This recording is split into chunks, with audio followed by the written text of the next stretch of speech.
mbudzi kuchema indanga ipanika dongora ni pawindo mbataona mukomana aita Achinyenga mbudzi mbanda dongora kudaro mbanda mayandodza mukoma wacho uya garapo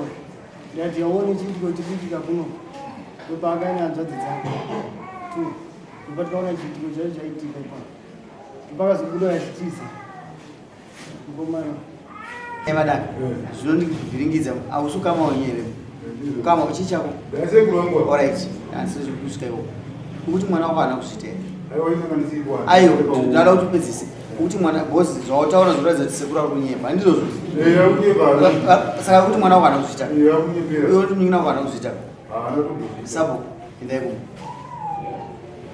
asi usati wasimuka mzukuru vakuru vakati chisi hachiere musi wacharimwa